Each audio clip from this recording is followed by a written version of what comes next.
Mga kapuso, masobra 110,000 ka mga individual na apektuhan sa pagbinaha dala sa malaing nga tiyempo sang weekend.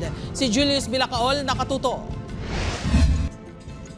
Naglabot sa masobra 32,000 ka pamilya nga ginabugusan sa malapit 116,000 ka mga individual ang naapektuhan sa pagbinaha sa Western Visayas ang weekend. Probinsya sang Capiz ang labing apektado nga may masobra 19,000 ka pamilya nga ginabugusan sa masobra 72,000 ka individual. May 3 man ka mga tawo nga ginreport nga napatay sa probinsya. Sa Roa City, ginbaha ang mga mayor nga dalanon. Madamo man nga balay ang ginsulob sang tubig. Bangod sa madalom nga tubig, ang mga rescuer ang nagamit sang hagdan. Isa ka senior citizen ang ginkarga sa labador sa tion sang rescue.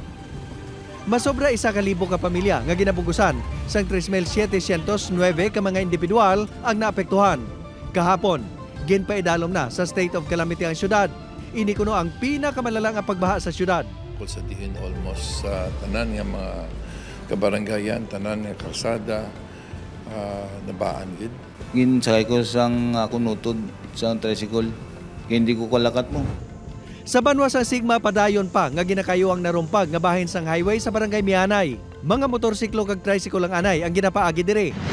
Masobra naman 18,000 ka individual ang naapektuhan sa Iloilo. Sa banwa sang estansya, temporaryo man nga na-stranded ang pila ka mga motorista bangod sa pagbaha sa highway. Sunod sa LGU, 13 ka barangay ang apektado. Naglabot sa masobra 1,300 ka individual ang gin-evacuate kag gin-rescue.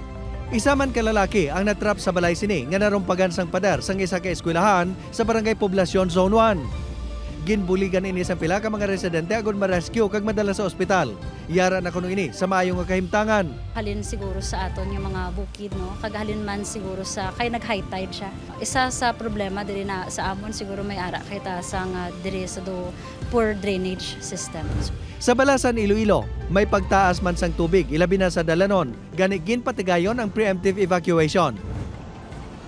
Wala naman makapugong ang malain nga tiyempo sa isa ka kasal sa Barutag Viejo. Ang bride, ginabas ang isa ka lalaki para makatabok sa ginbahaan nga overflow sa barangay Nueva Invention. Sa piyak sa sitwasyon, nadayon man ang kasal suno sa nag-upload sang video. Upod kay Romel Porquia, Julius Bilacaol. 1.